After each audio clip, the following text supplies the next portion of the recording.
Hello there. Today we're going to walk through a hands-on lab for connecting the particle photon up to the SparkFun Weather Shield for Photon using Microsoft Azure. So this is some pretty cool stuff here. If you're not familiar, the particle photon is a Wi-Fi development kit created by the folks over at Particle.io, formerly Spark. So these guys have some really cool stuff if you check out their products offerings over at Particle.io. Essentially, it's a programmable Arduino compatible microcontroller. So we can take this device, we've got analog pins, digital, and it's got Wi-Fi all on the chip, and it's the size of pretty much a MacBook, if not smaller. What's really cool is SparkFun now is making devices for Particle. So we've got this weather shield here, and it's really cool. It's got on board humidity, temperature sensor, barometric pressure, and it also has pinouts to connect extra things like soil moisture sensors and wind detection, rain detection. It's a really, really cool device. So you can really think if you put these two together, you can start gathering physical information about the weather going on outside, right? And what we're going to do is take this data. We're specifically going to look at the temperature and humidity data.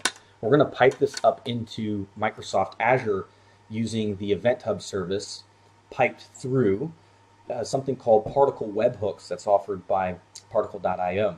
So to get started, first we're going to head on over to Particle.io, and we will go ahead and hit the build link here. So this will bring us to build.particle.io. If you don't have an account, you can just click down here to create one. I'm going to go ahead and log in with my existing credentials.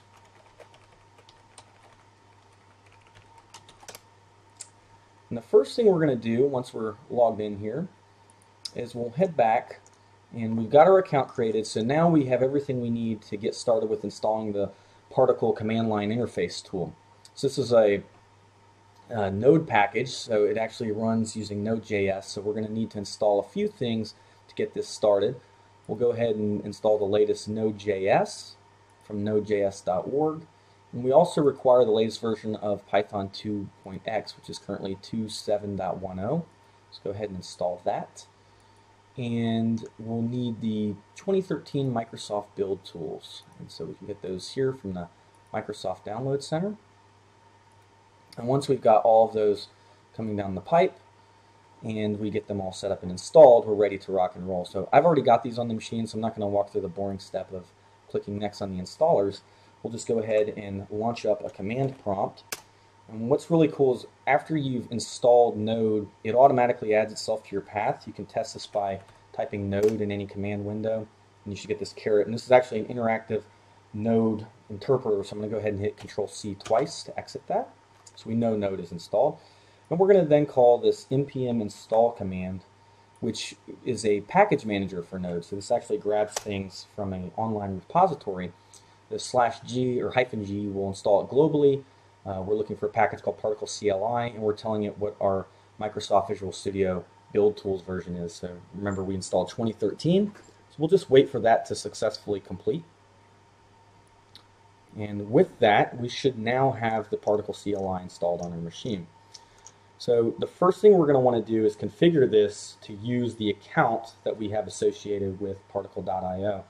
So I'm going to go ahead and get my credentials cached in there by typing Particle login, and we'll use the same credentials from earlier. And boom, now we're in. So this means anything that I do within this tool now is associated with my Particle.io account. So I can do things like see my devices online, configure them, that sort of thing. The CLI tool is really powerful, actually. If you are curious what you can do with it, you can simply type Particle, and this will give you a list of some of the commands. So you can do things like flash the device, you can even compile code, create webhooks, and that sort of thing. So first things first, what we're going to do is we're going to connect up to an existing Event Hub service that is going to have a web front end that listens to that Event Hub for events as they come through. And this is actually based on an open source project from Microsoft OpenTech. You can find this at connectthedots.io. It's a really cool project. If you haven't seen this one yet, it allows you to connect a myriad of devices, either standalone that connect directly to Azure or devices that connect through a gateway. And technically, in this case, we are connecting through the particle service, so it's sort of a gateway, although we're not using a hardware gateway. And the reason why we're doing this is Event Hubs, generally you want to send your data in a secure fashion, right? So you need to use HTTPS or TLS to send that over. So what we're going to do is have this webhook that's going to forward normal HTTP traffic from the device as HTTPS. And the reason for that is, if you think about it, these small devices don't exactly have the horsepower to run things like OpenSSL. And so it requires that we have something in between, a gateway, to send that data up into the Event Hub. And once it passes through there, we can do things like run streaming analytics on the data that's coming through, or even do processing using machine learning to learn about it. And of course, we can view the results of those in some apps and online dashboards. So we're going to use a web front end specifically in this project to see that data as it comes through. So to give you a little taste here of what's going on, this is the Microsoft Azure platform, and it allows you to create scalable services in the cloud. And in here, you'll see I've got quite a few things that are online, but specifically we're going to look at this service bus that I've created, and you'll see within the service bus we can create event hubs. And inside here I have an event hub called EH Devices. And this is listening to data from devices, and it is then forwarding that over to the web portal. Well, if you think about really, the web portal is listening to the event hub for events, and then it's producing those in real time on a graph, as we'll see in just a few moments. So we've got a little bit of data in there right now, but you'll see a bit more as we continue on with the project. So the first thing we need to do is create a webhook service that interacts with that event hub. So you'll see what we're going to do is create a file, so just a regular flat file, name it webhook.json. I've already got mine canned here, so I'm going to go ahead and open that up in Visual Studio Code. And you'll just paste in the code from this walkthrough. So just go ahead and copy all that in, and there shouldn't be anything that you need to change. You can just go ahead and paste it in as is if you don't already have it. So I've got that in there, and what this is doing, if you look at it real close, is defining an event that we're calling connect the dots that speaks to an external URL. So this connect the dots EX service bus /EH devices /messages, which is really the REST API service that's exposed through Azure that allows us to send post data into it where it can capture that as an event. So as long as we send this over with the time created and random values to distinguish it, we can then pull that out into an external service. Of importance is this Azure SAS token section, where you'll see there's a key name and there's also a key. This is important for a couple of reasons. So Particle is actually implemented on their end that when you use this specific value, Azure_SAS token, that it'll use this key name and key to generate an SAS token to allow you to speak to the service. And we'll see that whenever we create our webhook. If you're curious where these keys come from, back in the service bus where we were, if we click here under connection information, and this has all been set up through the configuration, you'll see I've got a D1 through D4. The D stands for device. And if you back out of here, you'll see I can then create or grab connection information for these. So I've got my D1 connection information. I'll go ahead and copy that, and we'll paste that into whoops, looks like I didn't grab it all. Copied. And we'll go ahead and paste that in here, and you can see there's the D1 key, and you'll see the access key, which this value, MBLQ, etc., matches exactly with what's in the code that we copied and pasted. So this allows us to have secure credentials, basically to interact with that event hub. And so let's go ahead and get started by publishing this. So I've got this webhook JSON code loaded on my desktop, so I'm going to CD over to desktop, and then we'll do particle webhook create webhook.json. And you'll see here it's successfully created, and we have an ID, and you'll see it's also created this access token. That's the SAS token I was talking about. It actually uses the D1 key name and the MBLQ key to ask Azure for that access token, which then gives us the privileges to send over to the event hub. You'll see we've got the same success that we had here. And just FYI, you may not want to use a webhook after you've created one, so I'll show you real quick how to delete. First, you'll want to do particle webhook list. This will show you all webhooks that are currently active. And so I've actually got 2 connect the dots webhooks, and that's okay. You can have multiple events and that can do different things. One could maybe post to service A, the other one post to service B. But just for sake of this demo, I'm going to go ahead and delete the first one we had created. So I'll type particle webhook delete, and then what we're going to do is grab the hook ID from that service, and then we can paste that in and successfully delete it. We can then verify that with particle webhook list, and you'll see I've gone from 3 to 2 webhooks. So we've got all that set up, right?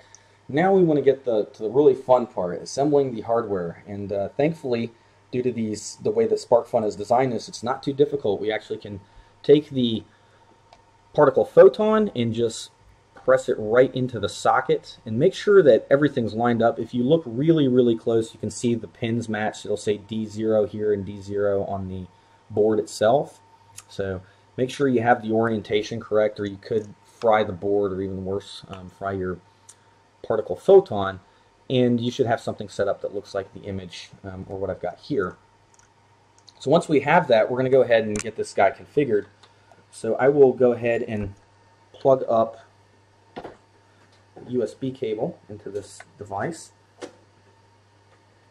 and the device should turn on. If it's never been used before, you should go immediately into what's called serial mode. This device has been programmed before, so it's going to try to go online. And I want you to kind of notice the difference here.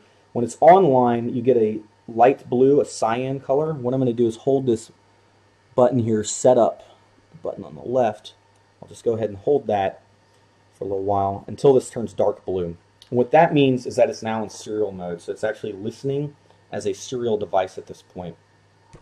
So what I'm going to do next is find out which COM port it's actually listening on. So we'll open up Device Manager, hit the Windows key, type in Device Manager, and inside here I've got ports COM and LPT, and you'll see I've got a device that just popped up on COM4. And we can verify that by unplugging this and plugging it back in, but I know it's on COM4. The first thing we're going to do is run a command to get the identity of our device. So we're going to use a command, particle serial identify. And I do want to say there are other ways to do this. Normally you can actually configure this device through Wi-Fi, but I did find that in this edition of Windows 10 I'm running, it was necessary for me to do this over the serial. So this way it can help you even if the Wi-Fi is not working. So just FYI, there may be other ways to configure this device. I just kind of found this one to be the easiest path with what we had today. So I'm going to type particle serial identify and then COM4 because we found our device on COM4, and this will respond with the device ID. So it says your device ID and gives us this number. So I'm going to go ahead and mark that, copy it, and we'll save onto that for later. So paste that into a little document and we'll come back to that in just a moment. The next thing what we're going to do is set this up to connect to my home Wi-Fi. So whatever Wi-Fi that you want this to connect to, you can actually set it up to do that, and what it's going to do is write to the firmware so that anytime the device comes online, it's actually going to dial into that particular Wi-Fi, and then it's going to call home and be online. And we're going to see what the effect of that is when we get into the particle build editor. So to set this up, we'll do particle serial Wi-Fi COM4. And this is going to ask us, should I scan for Wi-Fi networks? I'm going to tell it yes. And I can select here from the variety of networks that it sees. DiCarlo is my home network, so I'll select that. And it says, should I auto-detect the security type? I'm going to say no for now, because I know I use WPA2. Just want to make sure it does that. And I'm going to type in my Wi-Fi password. And you'll see what this does. It actually writes over serial into the device. It's going to write those credentials into there. And now the device starts to flash green. This indicates that the device is connecting online. And when we see that light blue breathing on the LED, that means it is online. That means it has connected to the Particle I/O backend service, and we'll be able to see it in the Particle build editor that we're just about to jump into. So the next thing we need to do is claim the Particle Photon device. And I thought this was a really clever solution on behalf of the guys at Particle. You hear a lot with Internet of Things, like how do we implement security? And so previously when we got that identity, That's actually a unique value that's stamped out onto this device at production and can't be changed for all purposes because it identifies this particular device. So I know that this is that device, right? So if I wanted to program it through a web portal, I'd want some sort of security to ensure that someone else isn't able to program my device. And this allows us to do that. So what we're going to do is head to the build tool, build.particle.io.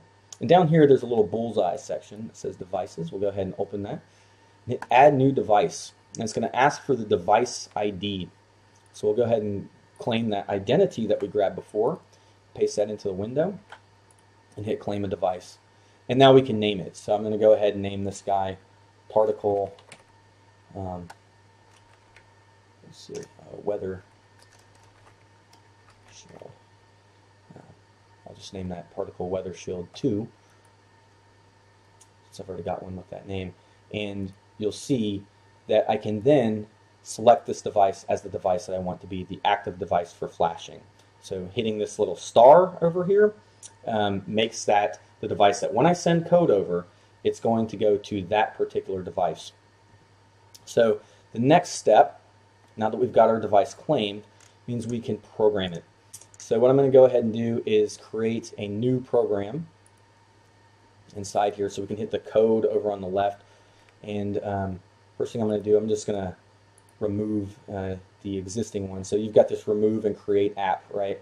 So we can go ahead and select apps from here or create new ones. And so from here, I'll go ahead and hit create, and I'm going to call this particle weather shield.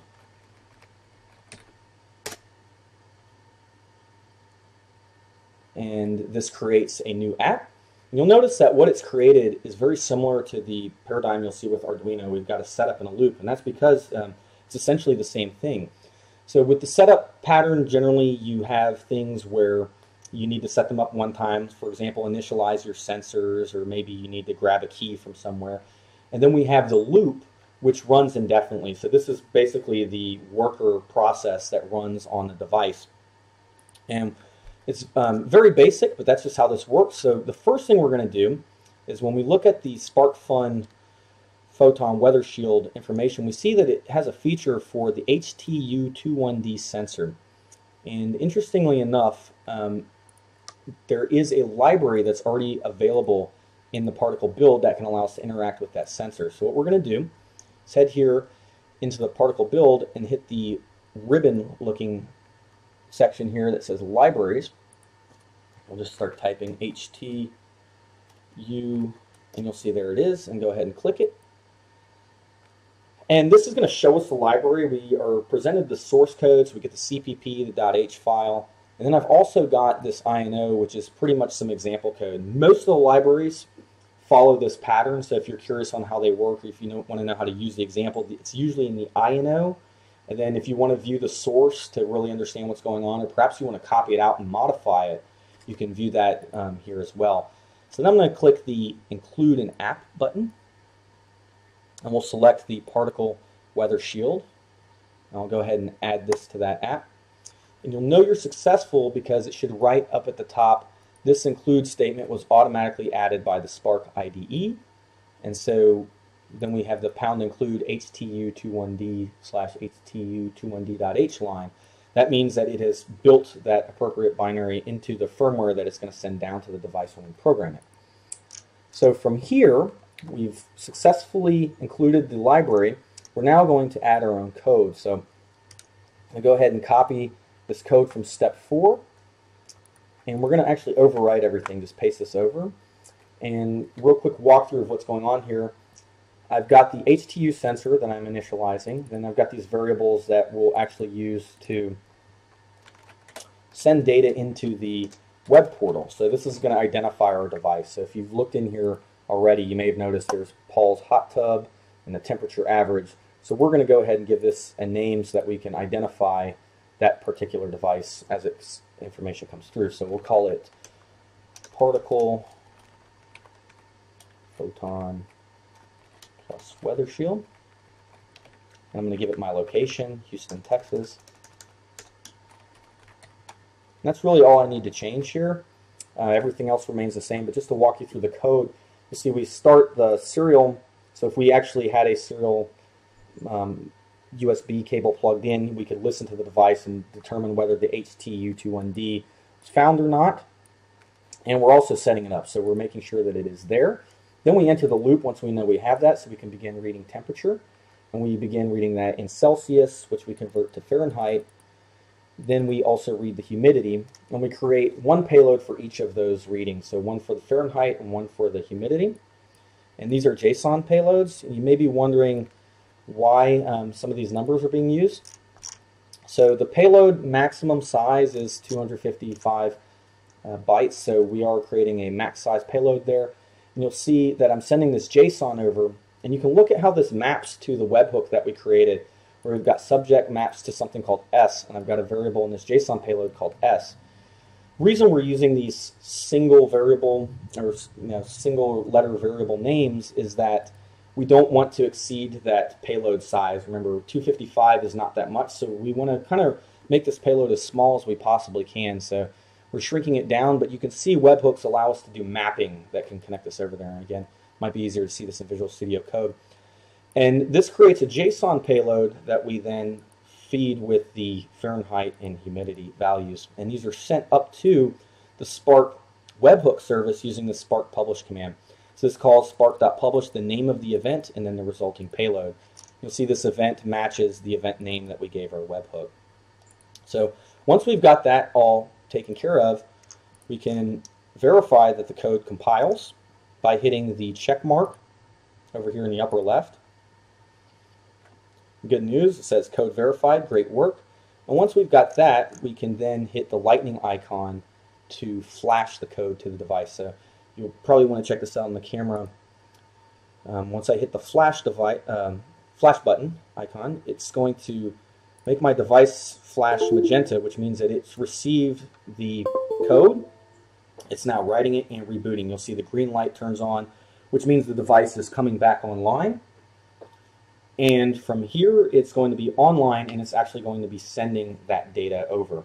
So we can verify this a couple of ways that we can monitor through our Event Hub. I'm actually going to put another device online. And you'll see that we can monitor that this events are actually publishing through the webhook. So one way to do that is through the dashboard in Particle.io. So I'll click this. And once the device comes online and we're logged in, you'll see a device data coming through. So we've got the Particle Weather Shield is sending data to connect the dots. You'll see Paul Hot Tub and Paul Office are also sending data through here. And similarly, if we wanted to view this data in the command line interface, we can do that as well. So we can come down here and type particle subscribe mine. And this will listen to all of our events. I've currently only got one event being published to, so if you wanted to just listen to that specific one, you can hit Control-C to cancel that and do particle subscribe and the name of the event, so in this case, connect the dots. And we're going to get basically the same result because we're listening to the same event. So we can see that data coming through, and this is good news. This basically means that we've got everything up and running, our plumbing should be working, and we can now verify in our existing portal by heading to connectthedotsdx.azurewebsites.net.